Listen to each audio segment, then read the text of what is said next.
Hello, everyone. This is the African Actions Network 2A Radio.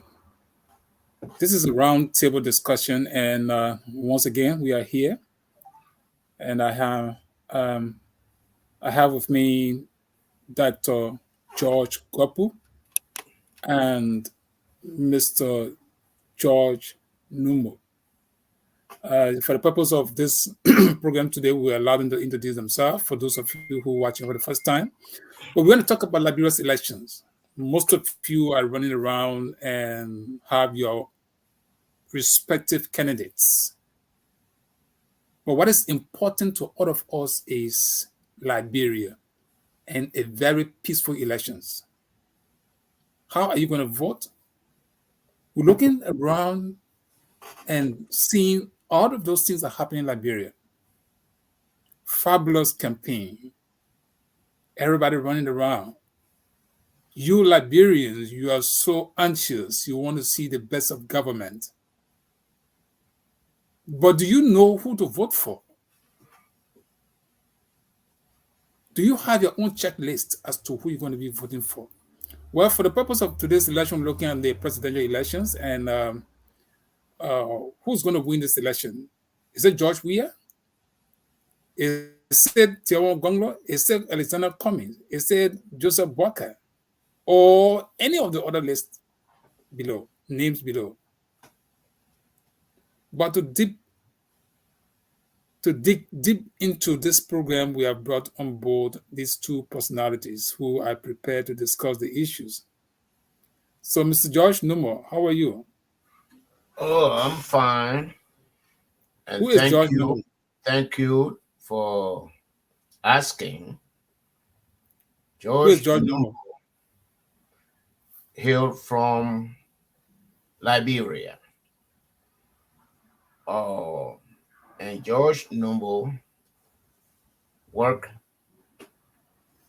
at the General Auditing Commission. And that gives you the idea that corruption and George Noble are not friends. We were the ones that were showing the flashlight around to catch corrupt people. So currently, I live in Philadelphia. So that is George Noble. Thank you. Okay, thank you so much. We'll come right back to you. Dr. Gopu, welcome again. Thank you, And I'm sure our Jensen. viewers want to know who is Dr. George Gopu.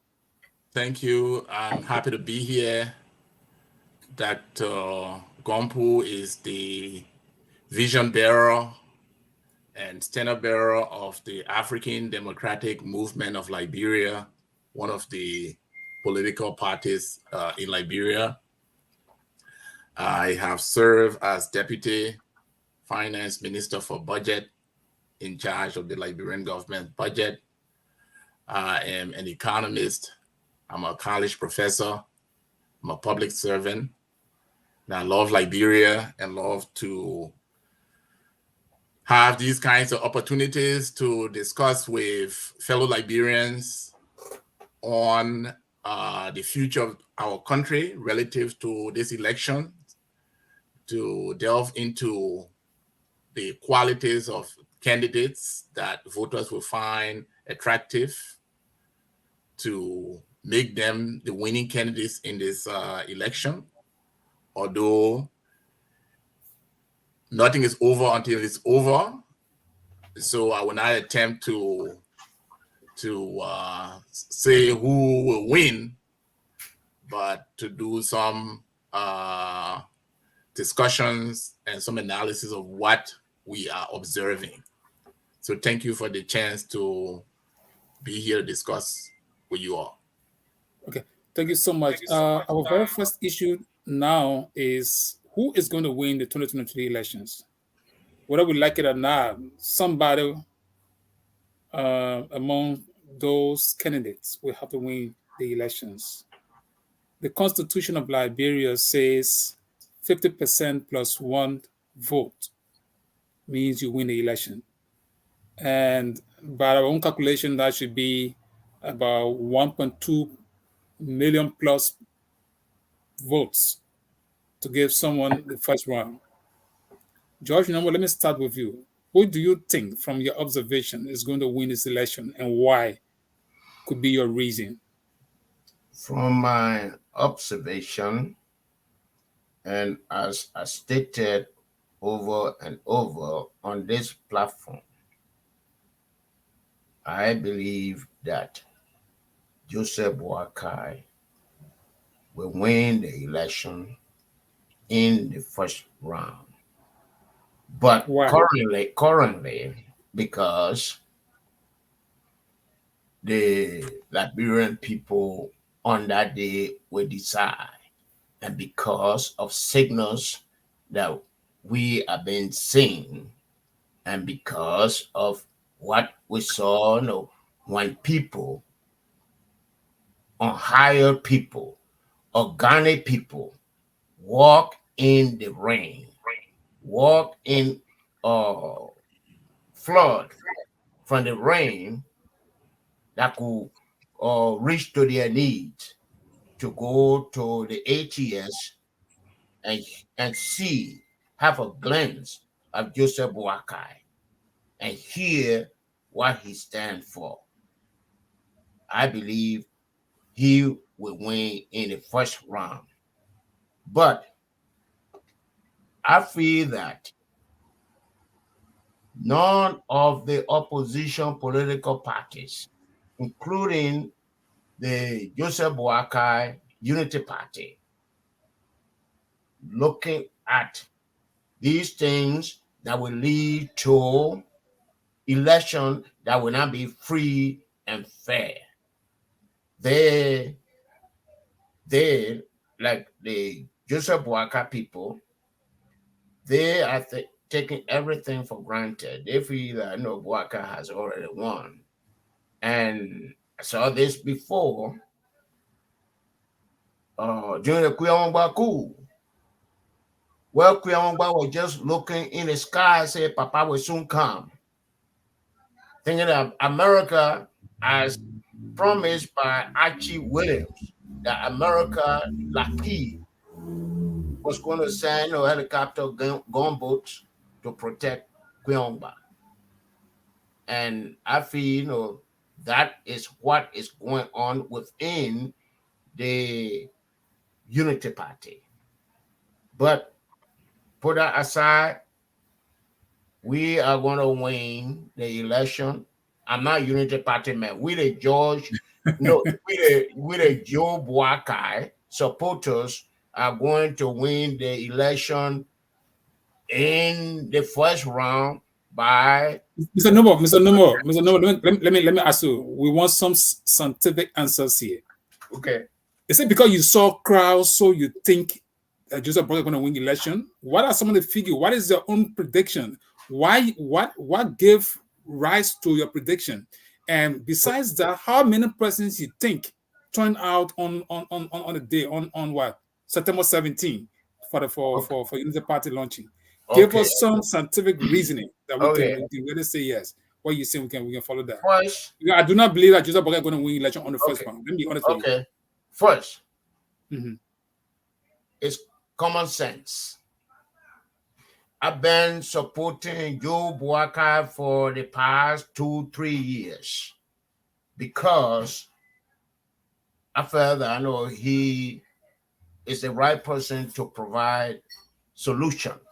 I've even talked with some opposition standard bearers within the opposition say come closer to Joe Boakai.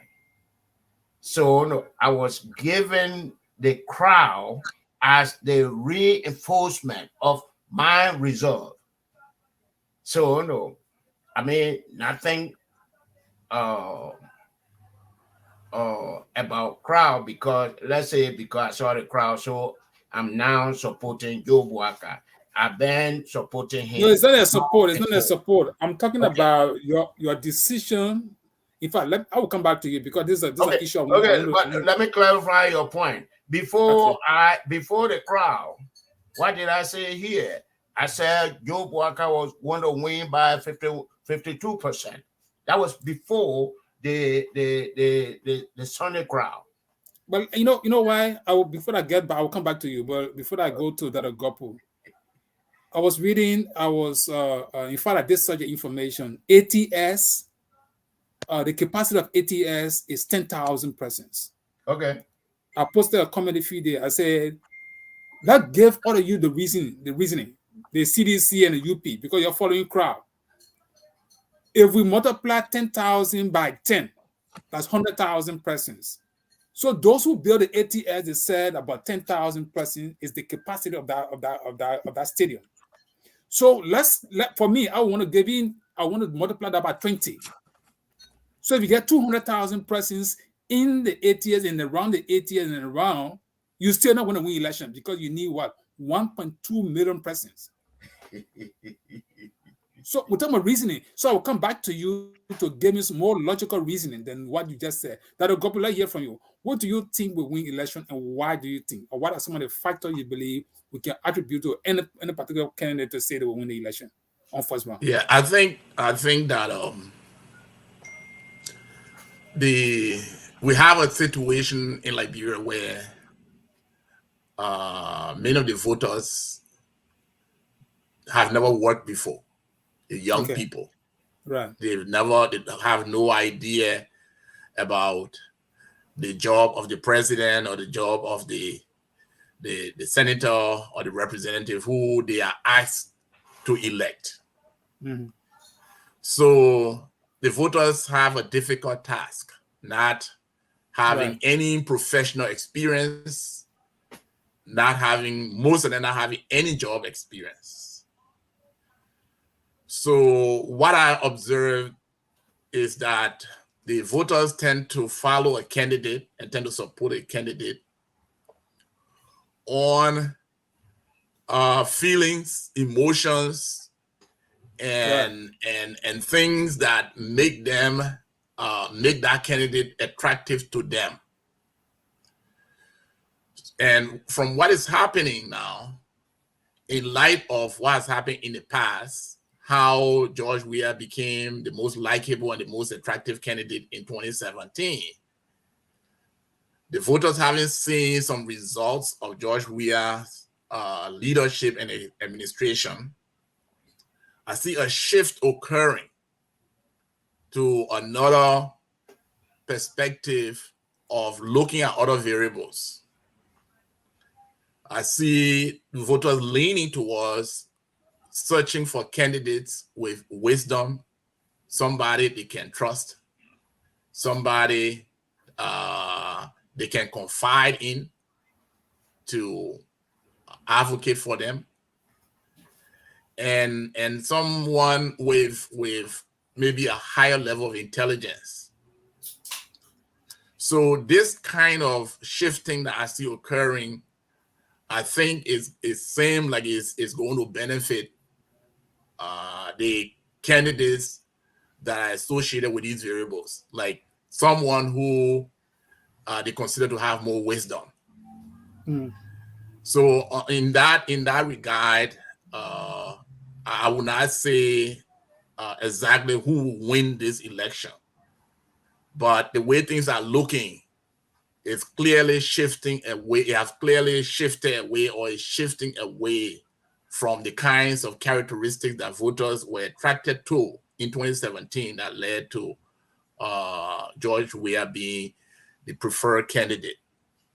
When you look at the results of Weah's leadership, personal security, the economy, the level of corruption, drug addiction, food insecurity, all these variables are indicating the wrong kind of outcomes. So before you continue, do you think the election will be won on its first round? I think, like I said it last time, I think it's very less likely that this election will be won in the first round. Okay. It's less likely. Right. And that's why I think that we have to look at this thing more objectively than just from a partisan standpoint. Right. More objectively in terms of looking at the actual observation of voters' behavior out there. I do not see, although there's a lot of disenchantment, a lot of disappointment, but the party in power is still fighting, finding ways to fight in so many different ways. Even in Nimba County right now, during the last week, I heard about the launch of a program to give over $1 million loan to poor people, calling people from different villages to come and sign up for loans, and also promising these people that if CDC wins, then the CDC Standard Bearer will be responsible to repay their loan. But if CDC does not win, then they have to pay their own loans. So these things are indicating that's vote buying. I mean, I know we're not. That's vote buying. I have not followed up on that, but if that is why the CDC is telling Liberian, I think that should get the attention of the National Election Commission. Well, it's not. I don't think it's CDC per se. They're saying it's a loan program, and you're saying that they're promoting this loan program as a loan to help poor people, and that if Mr. Weah is successful, he will be prepared to repay their loans. But that's the problem I'm having. I'm just telling you. I'm just bringing these. I'm just bringing these up to say that the CDC is still desperately working. So I think that there's no need for complacency on any part of any political party at this time to say we have won and we will win on the first round of this election. This election is still going to be a bitter fight. Right. Okay, I definitely agree with you. I believe that this election will not be won on the first round. All of the numbers or the people we are seeing out there, we cannot, even Mr. Numo cannot say with certainty a fixed number attached to any of these crowd he's seeing out there. Okay. Like I said, Mr. Numo, I want to clarify okay, go ahead. something that you stated. Right. You said here that the capacity, you have done the research, that the capacity of ATS is 10,000. Yeah. How does the capacity determine? The capacity is the spectators, the space for the spectators when there is a game. I agree. There was no game, so the place was occupied by people. So what is your determination of the Very capacity? good. Very good. You asked me a question, right? I'm asking you, let me learn. What is your determination when a place is occupied by spectators of the ATS? I want you to answer that question. Very good, Mr. Numo. And I like this kind of exchanges, right? The ATS, the seating capacity is 10,000. Yes. Right? Yes. So, by your reasoning, since people were standing on the by field, the scientific reasoning, by engineering reasoning, the okay, listen, Mr. Numo. Occupied by spectators. Yeah, I agree. The capacity of the very good. Very good. So for your curiosity, or for the curiosity of the seditians and the what? No, I'm not listen talking to me, Mr. No, I'm not Lena yet. The seditions are depending on the same calculation that you having. The UP people are doing the same thing. So that's why I'm comparing the two of you, the two parties. Okay. With no fish to fry in their pots. But the reality is, they feel if the seating capacity is 10,000, I have given you the benefit of the doubt. Multiply that by 20. you still will not have 500,000 present on the field. Okay. So that is most scientific reasoning, right? Or for any reason, let's multiply it by 50, which I believe the number of the person you saw there were never 500,000.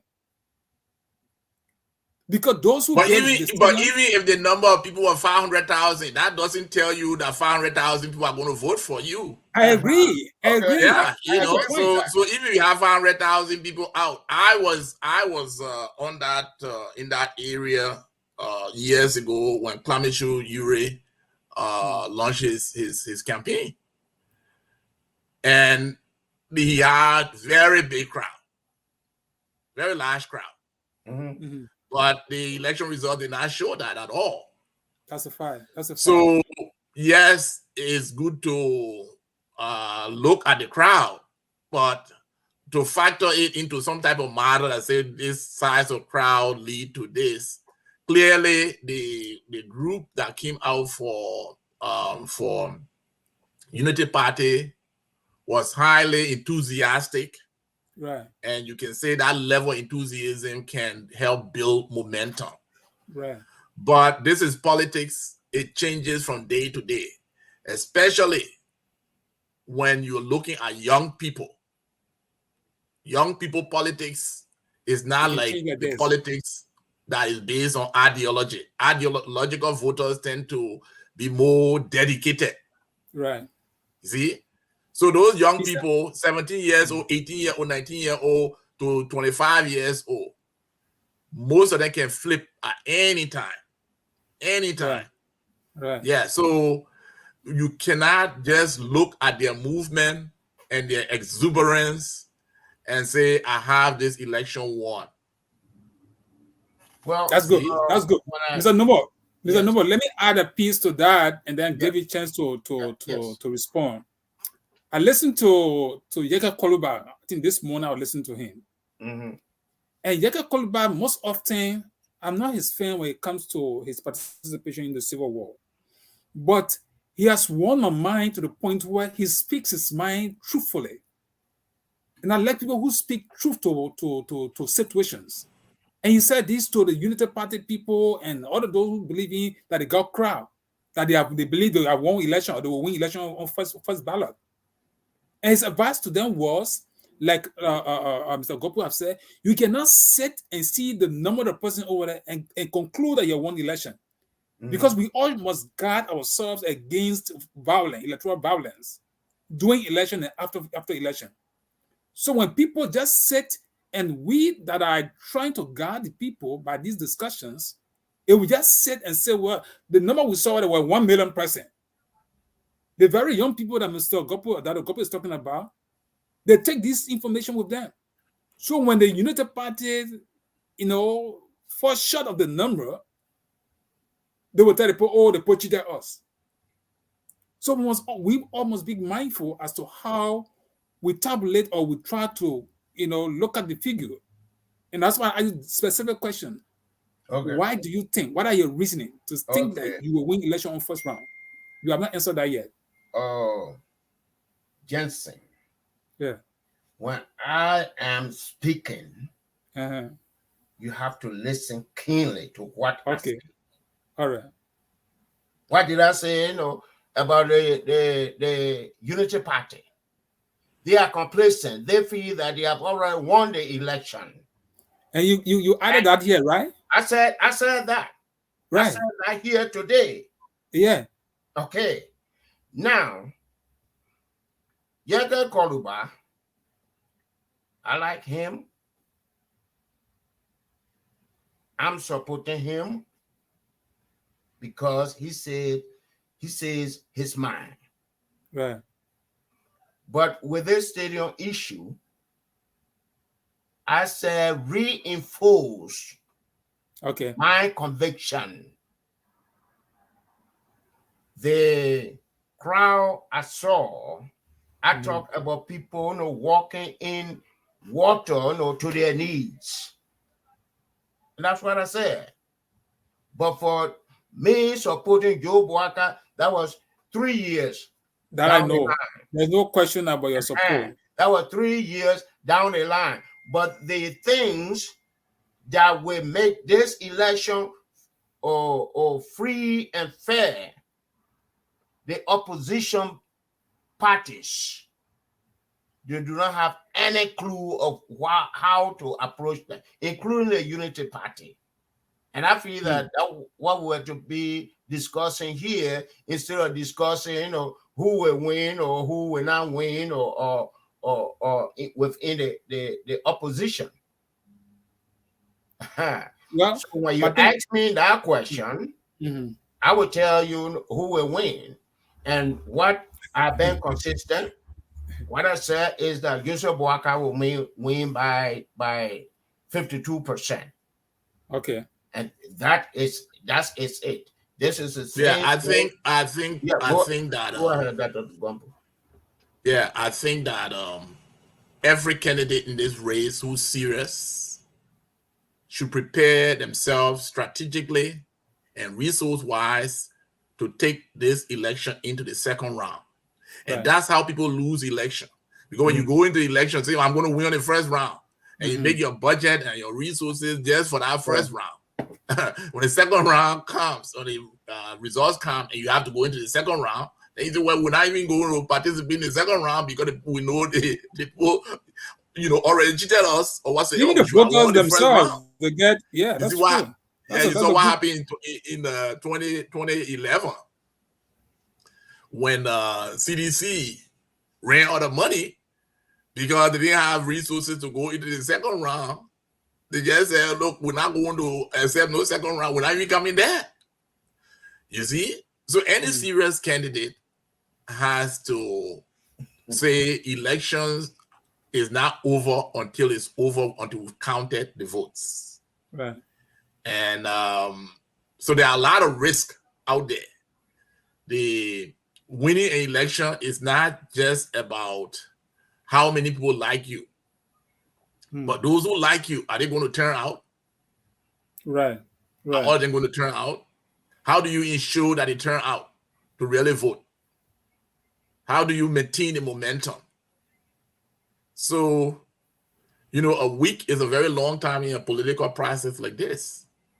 And when you listen to the speech that I don't know whether it was a speech or a comment he was making somewhere, the way he even sounded, I sent that speech to our producer to say that she should play the speech during the program, where he was saying that, practically saying that they were cheated in 2011, and he made a deal with the Unity Party on the understanding that both Joe Boakai and Ellen were going to sunset. He allowed them to have the second term on the agreement that they were going to sunset. So where is Joseph Boakai coming from now to come to challenge him? Almost implying that, well, you cheated us in 2011 in order to get the second term, and we let you get away with it. So why can't we have an opportunity to cheat you? to do ours? That's a good point. That's a good observation. But let's go further to this issue. Mr. Numo. Yes. You see that the Election Commission is working hard. We may not know the detail of their work, right? For election to be successful, for you to have a winner, all of the processes must be, meticulous. People should sit and look at the issues with concern. There's information that voter roll has not been published. I don't know whether people heard that. I think it's an issue. I think I heard that from Darrell Dillon himself been raising that issue too. So this is the concern. Whether or not they're going to release it before, they say it should have been released on the 18th, according to their own timetable. I haven't been able to go through that. But that is a concern. And what is your mind? What are people hearing? Well, thank you. The voter roll was to be released on the 18th. That is true. And the Unity Party concerned that results must be reported district by district. That one has not been resolved. And we are hearing about these Israeli hackers hired by the United, not United, or CDC, taken from hotels to hotels. I don't know if they are staying in a royal hotel. And we have heard that the ballot papers have been printed in Israel. Raise alarm. To me, I'm not a Unity Party member. I'm not speaking for Unity Party.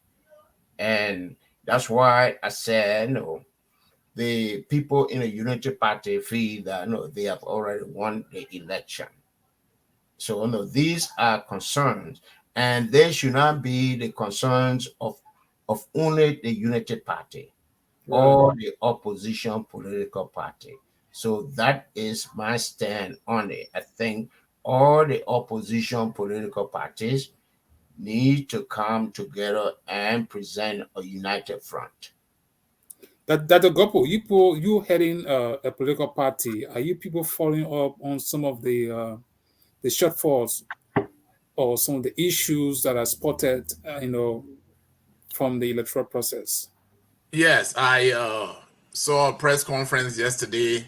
Was it yesterday or 2 days ago? By the leaders of NEC, and some of the pronouncements were highly concerning. I think she said that the voters' roll is out, but it's online, and people can go there to check their election credentials. And I found that to be disappointing, because the percentage of Liberians, the number of Liberians who have access to internet connected phones, such as a smartphone, that number is very low, and it's mainly in the urban areas, Yes. like Monrovia. Very small number of people who has a smartphone. Most of the people who have phones have what they call the Android phone. In Liberia, called a button phone.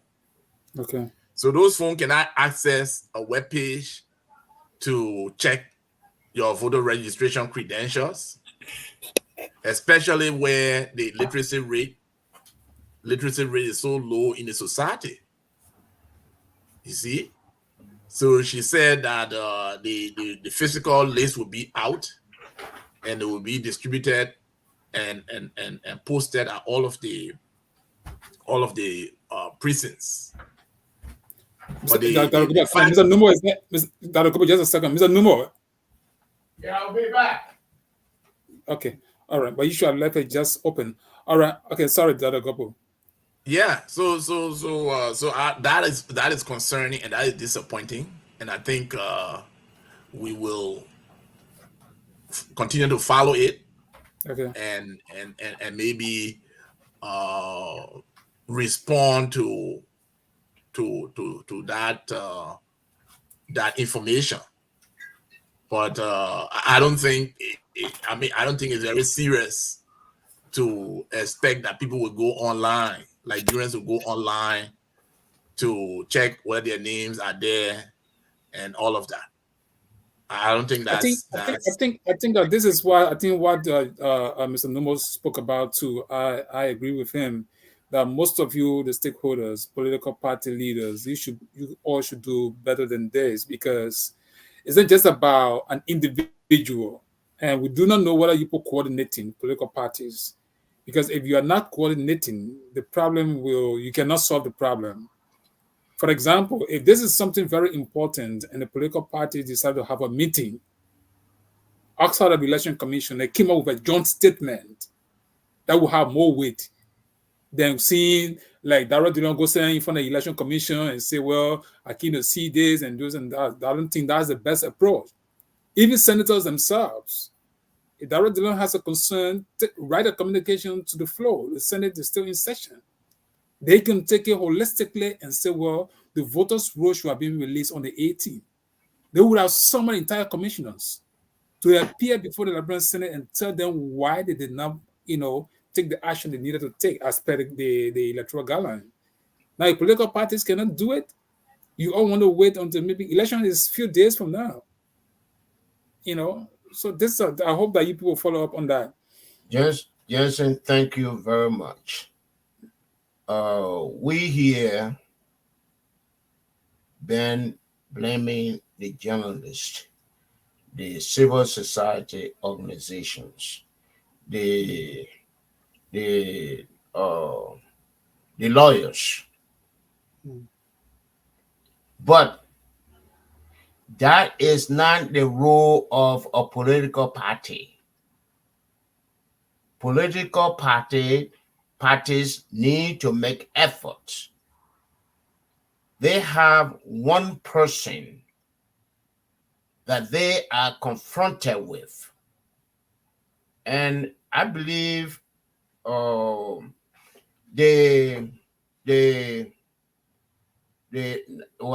census. Mm-hmm.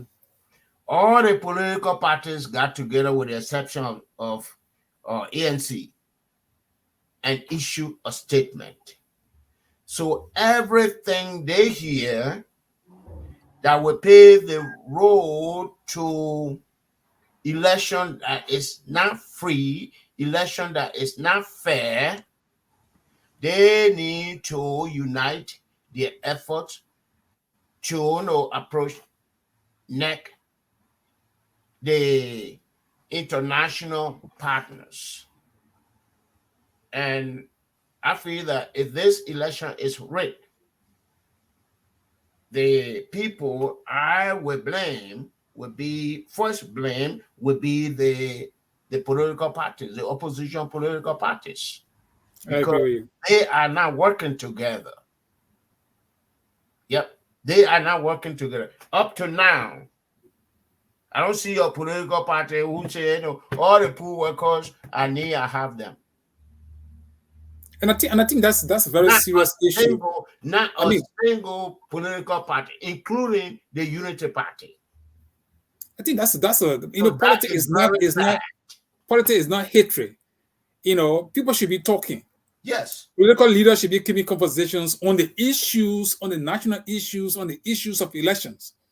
Not necessarily, like, for example, I'm not sure whether Cummings and Boakai are in better communication, despite what happened between them before. No, they are not. I do not think Gonglo and all the other people are talking. I know Gonglo is flexible, but I'm not sure whether they all are opening the corridor to keep the conversation going concerning the state, the affairs of the state and the affairs of the elections. Mm-hmm. If you can do that as a political leader, the ordinary people, you're not able to control them. So when things goes wrong, they're going to get in the street. Yes. So I don't know. And Dr. Gobe, is good that you're with us here. We still think that some of you can take the lead, in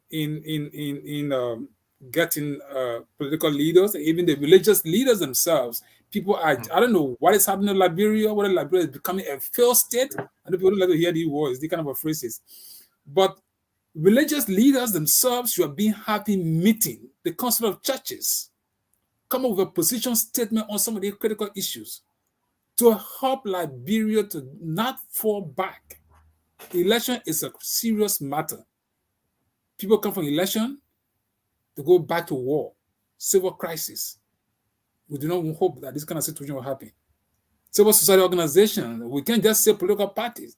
Even the media, all right? People should be able to look at national issues and don't discuss it because I'm CDC, I'm UP, I'm LPP, or whatever the case may be. But at the Gopu, with all of this being said, we look at voters themselves. Do you think the Liberian voting public, citizens, 18 years and above, do you think they are in the best of mind to understand the body politic of Liberia and vote rightly on election day?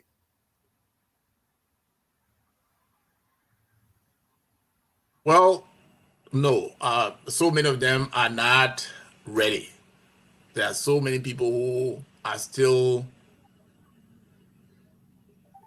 unsettled. So many people who are still undecided, and are still looking into which direction to vote. Yeah, so we have to continue to educate. We have to continue to inform. So, for example, in my district, my village, and many of the towns around my village, when those people here heard about this loan scheme where they could get money to send their kids to school, they could get money to start a business, I mean, they were excited and they were ready to just, rush into it. But then on some conversations, when I raised the issue about why a loan program now that we are sponsoring 3 weeks to election. 3 weeks to election, having been in power for over 5 years. Don't you see politics written all over that loan? Right. And then they began to say, oh, yeah, I think you're making a good point. We're not thinking in that direction. We just thought, these people are just coming to help us. Wow. See? And then I had some, backroom conversations, and then told them about what type of identity or what type of identification they've asked them to come with. And then they said, the people said we should bring our voters registration card. Oh my God. To register for the loan. Can you imagine that? Yeah. And then they rob them of their vote. Right. And their first meeting is supposed to be October 1st. Can you imagine that? See? So I had to... You see, I'm not cutting you off, but I think George Numa, you will throw in on this one. And I think those of you who are listening to can throw in on this one. Okay. And the CDC, if that's what they are doing, I'm sorry to say, but that's criminal. I mean, honestly, you cannot take the voters register. You cannot take the voter card from the people on the ground that you're going to give them loan. And I think it's been done before. I mean, how is it criminal if the people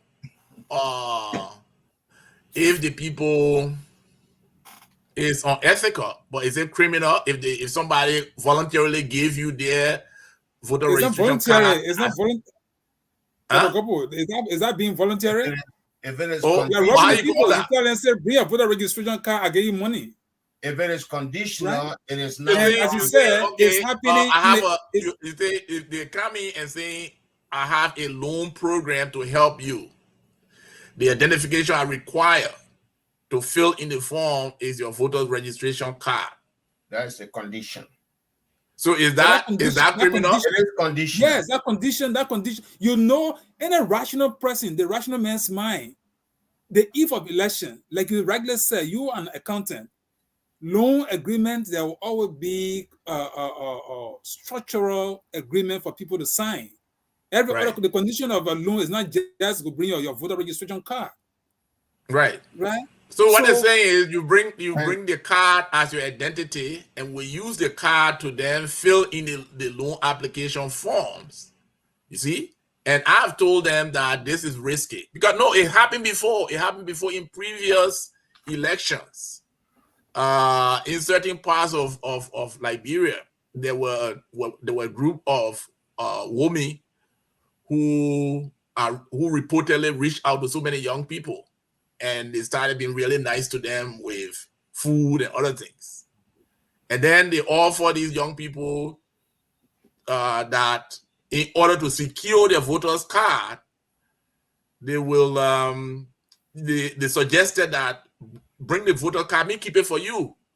Well, that's Then a the good day point. before, That's a political strategy for anybody. For example, Nima County is contested heavily and is not favoring the CDC. We can say that openly, right?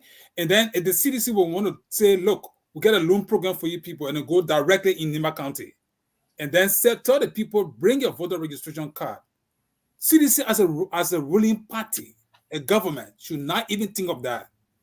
Because that strategy is intended to seize the voter registration card from those people. okay. And I don't Okay, think people should you sit say there you and hit lie. me on the head. But the thing is, Yeah, when they do these things, they do not go in the name of the institution, right? That's the game that's being played. It can be a CDC member who is doing this thing like a private loan program, right? So when you try to go after CDC for it, they will just tell you that we don't know that person, the government but has a that person is working for responsibility. them. The government may have heard it, and I think when people who hear these things should raise those issues very seriously because it's a very serious issue. People will It be is, denied their right to vote. of course. It's a And that's a strategy that's serious being issue. used. So Yeah. we have reached out to the people. I'm planning to go on radio in the district to talk to people. And in my village, they've already gotten the information, and nobody's going to be using their voter registration ID as a form of identification. So they've all been aligned about I it. think the people are suffering, and anything they throw out to them, they will get it. But this is not the Right. time, like the writer told them. Nobody in a right mind, no government in a right mind will carry a loan program at this time. And I think the Election Commission herself, if they really mean well for Liberia, they need to investigate these kind of issues. Because it makes no sense. This is not the time for a loan program. To do that, you want to buy the people vote. Vote buying is wrong. So that's a tactical thing that the government herself or political parties should, in fact, step up their game. Mr. Numo. Yes. Okay. Thank you. The loan scheme, I have been approached by people, and I said, if they bring that to you, and they say, no, your identity should be your voter registration card, do not present your voter registration card. If they decide to take the risk and give it a loan without the voter registration card information, take it, use the money, and they do not have any reliance if CDC does not win to come after you for the loan. Mr. Numo, I don't think you should. I don't think that would be the best advice for them. No, right? no. Something that's not legally done. Do not encourage people to do it.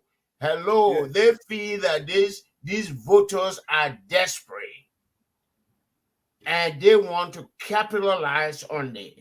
It is a crime being committed by CDC.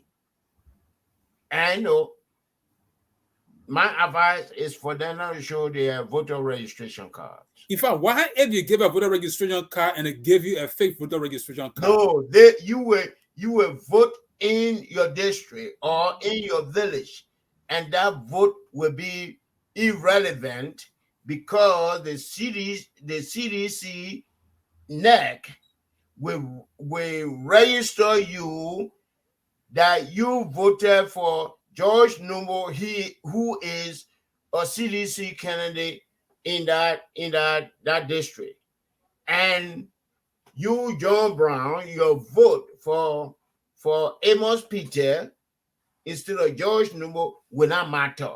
It's a very serious issue, and I think, So, like you said, it is a very serious issue.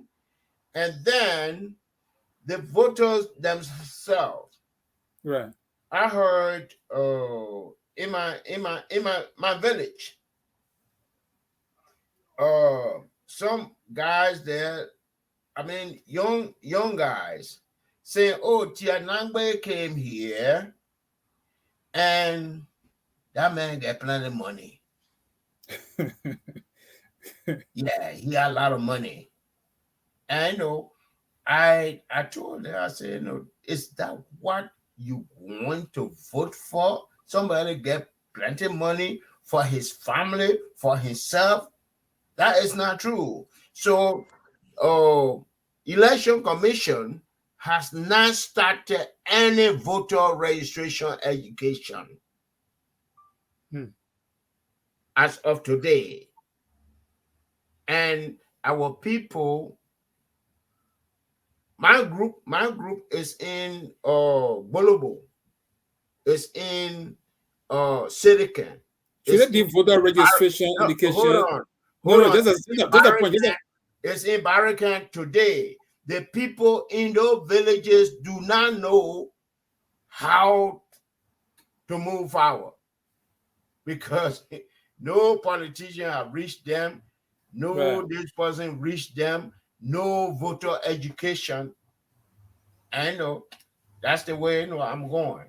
I Okay, I think don't. that's what I was coming in Yeah, because the thing yeah, is voters education. How do they yeah, know there are different centers?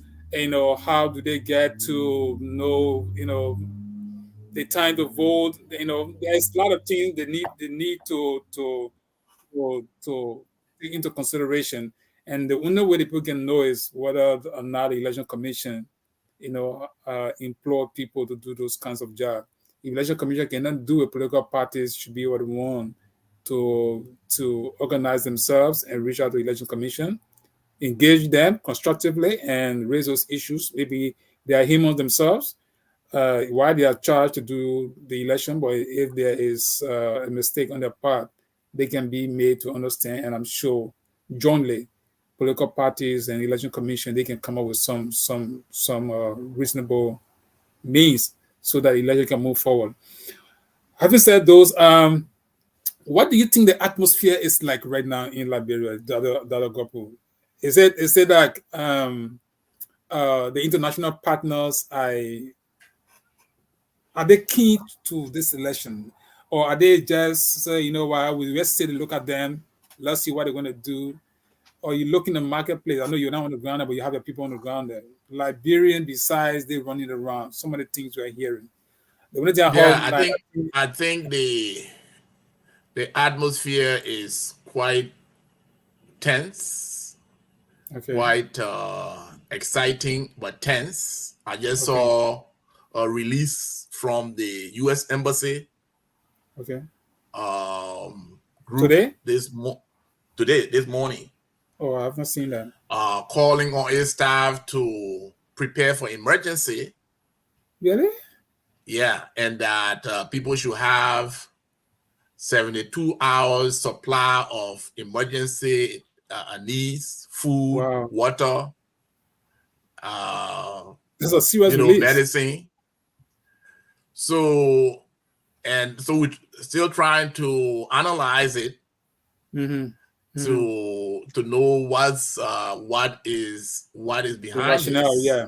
Mm-hmm. Yeah, so I don't know whether the intelligence are reporting anything that is leading to this, and could be election related. Right. And Joseph Boakai also made a remark somewhere, which I think was over the top, when he said that nobody should cheat in this election. If they cheat, this will be the end of Liberia. What? And I think, yeah. What no So more? You heard I that heard too? that. I got a video. I got a video. So I need to yeah, get I some of heard this that. I information didn't after the believe. I show. didn't believe that he could say something like that. I thought he was more diplomatic than that. I So it's know, right? telling you, right? So the person sent me the video, which I have, and so I mean that's alarming. And it tells you that the place is getting tense, and that release from the embassy team. I don't know whether it's the embassy itself or security arm of the embassy team that I just saw this morning also tells you that the tensions may be rising. Right. So it should be our responsibility to do everything we can to make sure that this process is transparent. The the party in power seem to be getting desperate to stay in power. And some of it could be because of accountability issue. All kinds of security issues have gone down. And if they leave power, it's possible that they worry about so many different kinds of investigations that could follow, especially at the security level. So, I mean, that would be my perspective on what the atmosphere look like now in terms of the building tension, especially somebody like Boakai, who is, a highly peaceful person. When he makes such comment, his people, maybe Joy Nubo might have comment to make on it, but some of the people are trying to spin it to say what he said. Before you proceed, somebody just sent me in Moses Zanga Jr. Thank you so much for the information. Just the communication you spoke about, that a couple. Someone just sent it to my phone. Right. And I'm generally looking at it, and my first concern is the logo that is on this. I'm not too sure I'm identifying this logo. What is an Yeah, arm it seems like. Yeah. So that would be my very first concern too on this before the content. This logo is a little bit different to me, and I'm sure if there's anything, the U.S. Embassy will respond to this. All right. So we take it as it is. The U.S. Embassy, I'm sure. Is there any telephone number on there? Yeah, there are. The phone number they have. No. You have United States Embassy, Moria, blah blah blah, Regional Security Office. Okay. Regional Security 502 Benson Street, blah blah blah. There's no phone number here. Security notice number 1223. Any email address? No, I don't see email address here. So those are some good concerns too. Any specific address? No specific. Only thing they have up there, which anybody can do, there's a writing say United States Embassy, Monrovia, Liberia, Regional Security Office, T502 Benson Street, Monrovia, Liberia. Security notice number 12/23, September 20, 2023. We can read all of that now. Our time is almost out, but I think it's concerning. And these are issues. If it is not from the U.S. Embassy, they definitely will come up with it. But it's glad that you brought it up.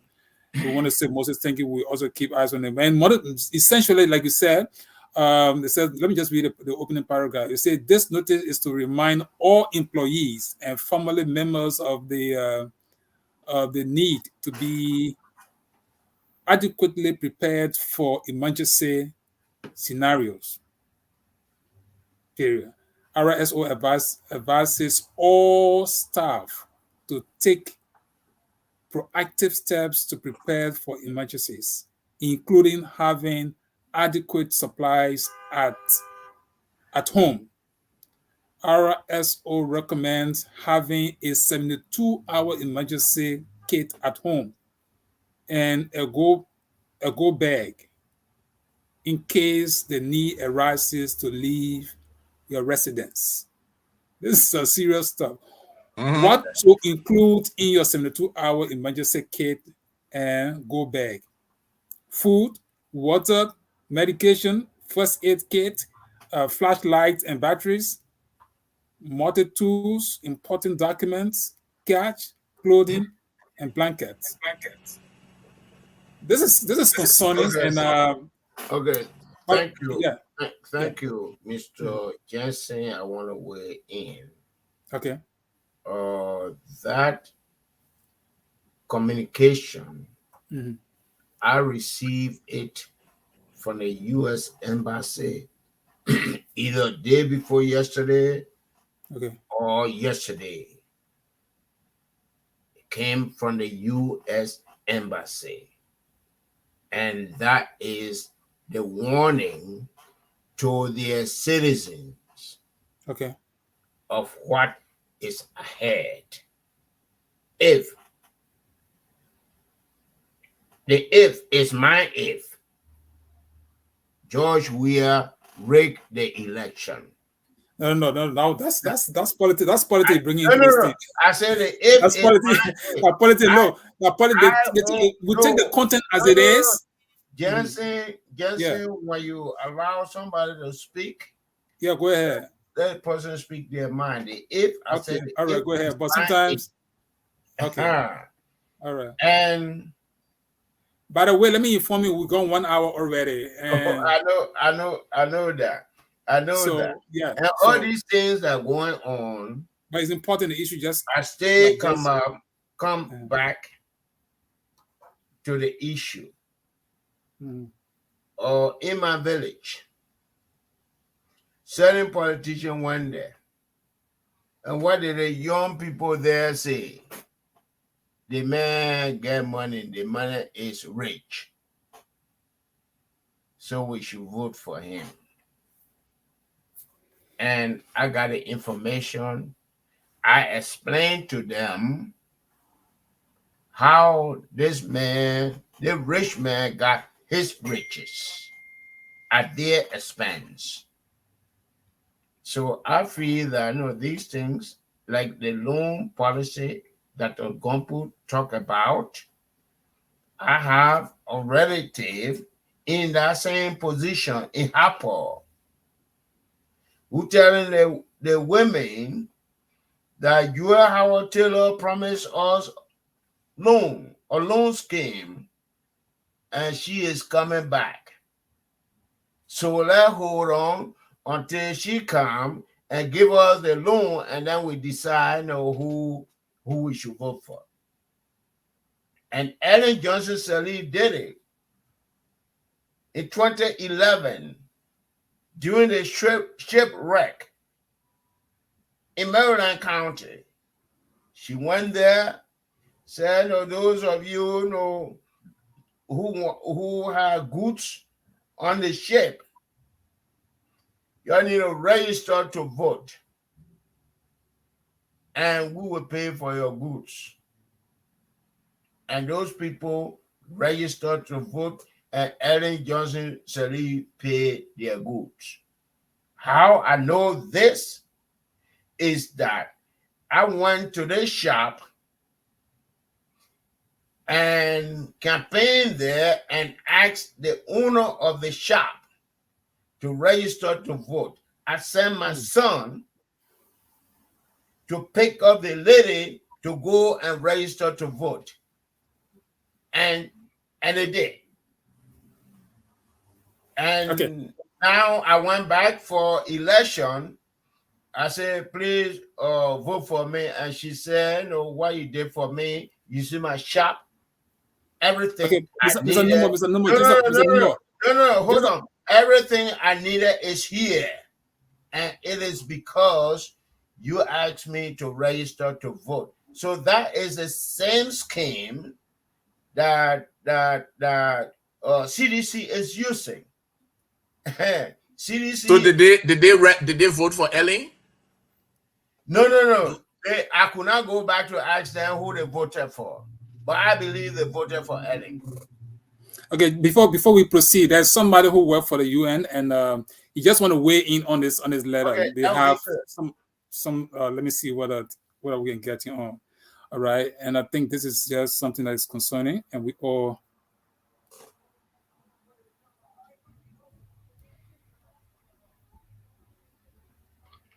Hey, Moses. Hello, James. How are you? Yeah, how are you, my brother? I'm doing good, thank you. Okay. Thank you for sending that communication to us. I think that was in response to that Agoppo revelation. I haven't actually seen it, but we are glad that you sent copy to us.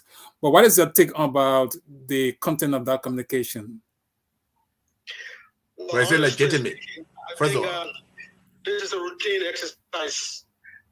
Normally, for instance, in diplomatic missions, UN missions, they do that all the time, and around elections, and in case there's a potential violence. So they put people, the citizens and employees on full alert in case something happens, so that they're not caught unaware. So I think it's just nothing so different they've done this thing over and over again. So they're just trying to put the citizens in full light so that they're guided against an eventuality. So when something happens, for instance, on UN mission, say, look, when something happens, we'll gather here at point A. Those who live on the other side of the community will gather at XYZ places. So it's just something like that, so that when something happens, you know where to go.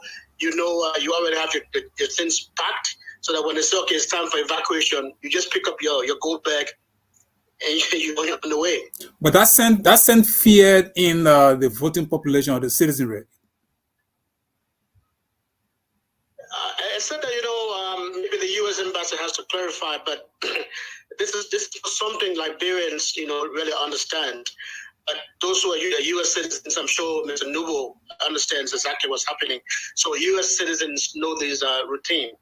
It's a routine exercise. They all know it. Okay. So maybe the U.S. embassy will have to clarify. So look, we did this in preparation for potential violence or something like that. Okay. Dr. Gopu, George Nubo, you want to ask him for any reason? Was this done in 2017? Around election time? Do we know? Yeah, maybe not, except that maybe it was not leaked, but this is something they do all the time. I don't work for the U.S. embassy, but in the UN system, this thing happens almost always. Well, as I know. You want to ask him, or else then we can continue the discussion? No, just he mentioned. Okay, so that. Moses, we want to say thank you so much for that clarification. We will all keep eyes on the communication. Okay. Thank you, James. Thank you. Okay, my brother. Okay. I want to say that this information have been receiving it over the years. What the U.S. embassy is advising to its citizens in Liberia. I mean, every protest, they send that. Every event that will involve crowd, they send that. So it is not unusual for it to come from the embassy. It is again, like the question that the Gopu. It is intended for the embassy citizens. So that what I have to say. So we can move. In any case, we keep eyes on this communication, and we always keep following. I'm sure with the concerns. These are some of the issues too that the Gopu, you're the politician, right? I mean, you all need to engage the U.S. embassy on some of these communications, because generally Liberians will look at it differently, if it has not, because I don't remember seeing something like this 2017, even 2011, I don't remember seeing this, I will agree that the people, normally they have to communicate with their staffers and the citizens, who are outside of the United States and probably in a particular locale where events are unfolding. But at this time, and usually this is an indication of risk level to me. Right. I've seen some releases from them before, but it's always connected to elevated level of risk.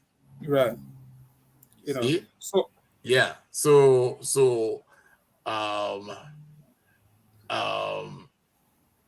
I think the media will pick it up tomorrow in Liberia. Right. Because exactly now, some media will want to hear from them. Right. And they might call the embassy and probably see how they can probably provide some more clarification.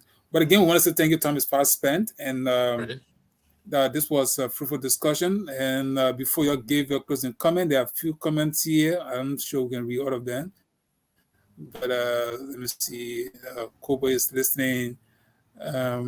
We have General Spaki, the politician, is also, I don't know who is he.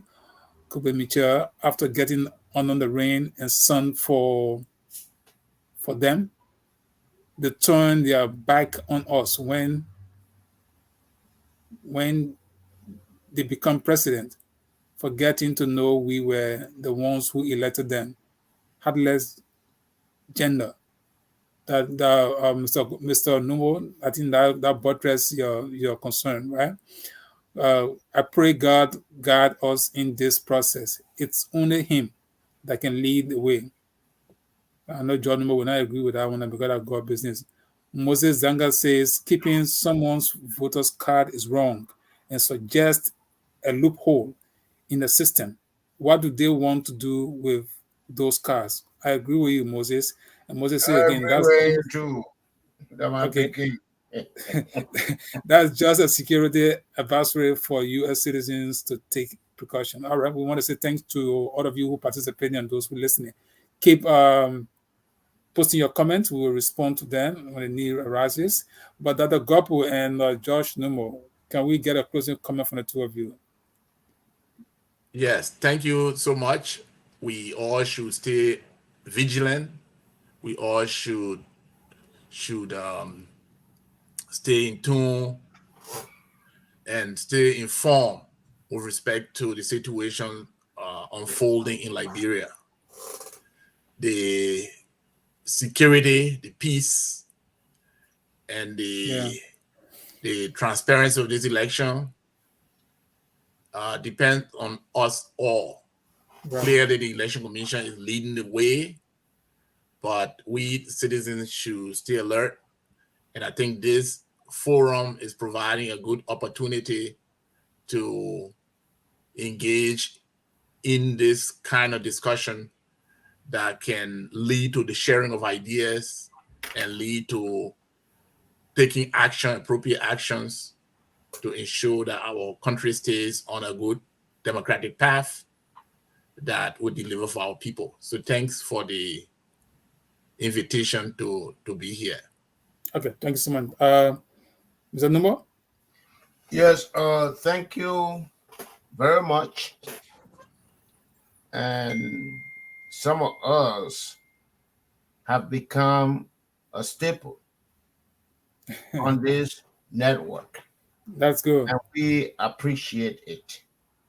Okay, we appreciate it too. The advice to the voters, to the opposition, is that the opposition must unite. And all these things that threatened our free and fair election, they should confront them on equal footing. I agree. For the voters, I mean, people will come and dangle Liberian dollars, American dollars in their faces. Mm-hmm. But why did these people don't do that 3 years ago, 5 years ago, and they are doing it now? So that is the question for the voters. For the independent groups, they have seen all these things happen. They have seen auditors got liquidated. If I were frame or let's say, to state here, what Mandat or what name Gaddafi said, to liquidate the opposition. And in Liberia, George Weah liquidated the auditors. Well, until you investigate it. Nobody. What I'm saying is George Numo's statement. It's not. I agree. I agree with you. Your statement will get started because you're on the platform. So I cannot advise my son or my daughter to be auditor because they know the risk involved. okay. Ritualistic killing was a thing of Maryland County. Now it is all over the country. So I am telling the voters to open their eyes and look at the real Liberia that Joseph Boakai is bringing on board. I thank you. Well, this is not just a broadcast show, okay? We want to say thank you so much for coming. And it was a pleasure to have the two of you coming all of the time. It's important to discuss the issues that are confronting that country, Liberia, and its people, and even foreigners who are residing in that country. Let me say this. I like to throw a hard ball out there. Africa is, there's a global politics, and some of us follow that very keenly. Russia is fighting to get grip on Africa. It was Wagner. Wagner leader has been killed, but Wagner forces are still in West Africa. Now Liberia is having election. It's like if Liberians are not truthful to themselves, intruders will come in there. Probably, I'm just reading my eyes through just this issue that the couple raised. The U.S. embassy could be looking at some of these very fighters. If, for example, the U.S. government sanctions on individuals and those individuals are into elections, you and I are aware that the U.S. government is never going to be happy with that kind of a situation. Yet people who love that country say that they love that country.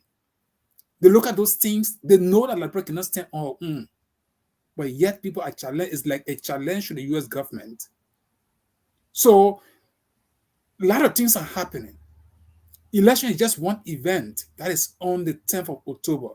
But following that, or before that, probably people are looking at other factors that we may not know. It could be that, like Dr. Gopu said, it's like a high risk warning. But whatever the situation is, we know it's a normal thing. They advise their citizens and everybody in that country how to go about things. But there might be other factors. So Liberians, it is your lives. The peace that we all yearning for that country, it is you that can manage it.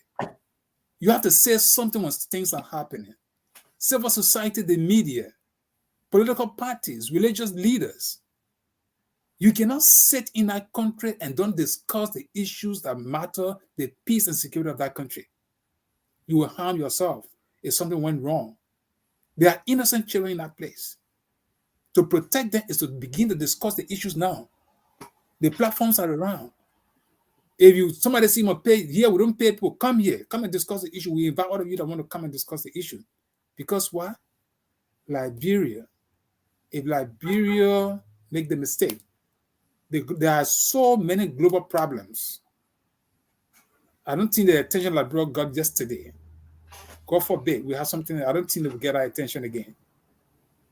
So again, I want to say thanks to all of you who make a comment and are listening. We want to say it's a pleasure to have all of you. Dr. Gopu, thank you so much. Mr. Numo, until next time, this is the African Action Network, and Patient who is in the background, I want to say thank you too for all of your hard work. We appreciate you.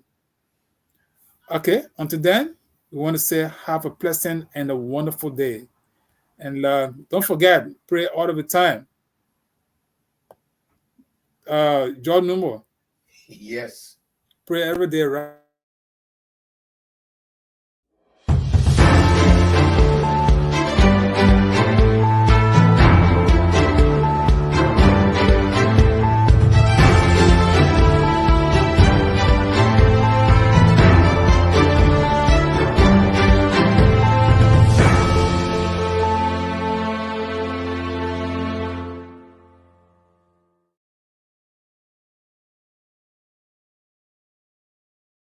Don't pray.